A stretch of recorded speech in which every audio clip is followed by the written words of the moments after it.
உன்னை காப்பாற்றுறதுக்காண்டி உங்கள் ஆத்தாட்ட நான் கடிலாம் வேறு வாங்கியிருக்கேன்.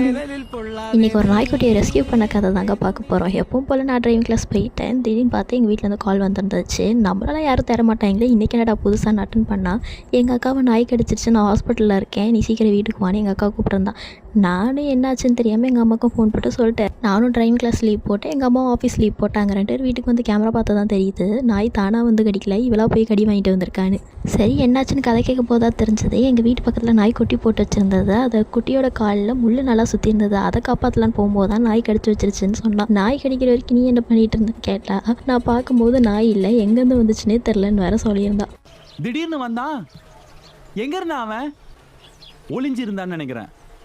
நாய் கடிச்ச வேகத்தில் எங்கள் அக்கா ஹாஸ்பிட்டல் போகும்போது கண்மை லிப்ஸ்டிக்கை மறக்கல. அதை பார்த்தோன்னே எனக்கு சுறா பட டைலாக் தான் ஞாபகம் வந்துச்சு. மேக்கப் இல்லைன்னா என் ஃபேஸ் டல்லா இருக்கும்ல, அதனாலதான். பாய், see you. இவன் இன்னும் திருந்தலாமாங்கிற மாதிரி தான் எங்கள் அக்கா ஊசி போட்டதுக்கு அப்புறமும் திரும்பி போய் அந்த நாயை காப்பாற்றிட்டு வந்தான்.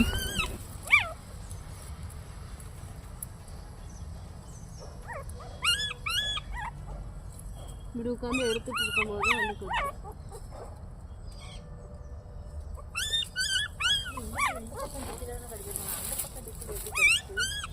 அதுதானே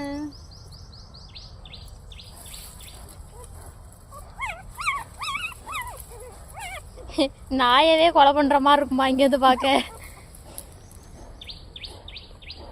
இங்கே சிக்கிட்டு இருக்கு பாருங்க.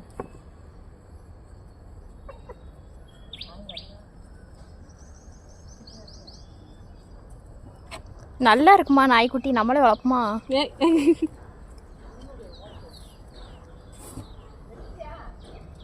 பொட்டை நாய்க்குட்டி எடுத்துட்டேன். நீ அது சிக்காமல் போ சரியா? உன்னை காப்பாற்றுறதுக்காண்டி உங்கள் ஆத்தாட்ட நான் கடிலாம் வேறு வாங்கியிருக்கேன்டி. ஃபைனலாக நாய்க்குட்டியை குடும்பத்தோடு ரெஸ்கியூ பண்ணியாச்சு.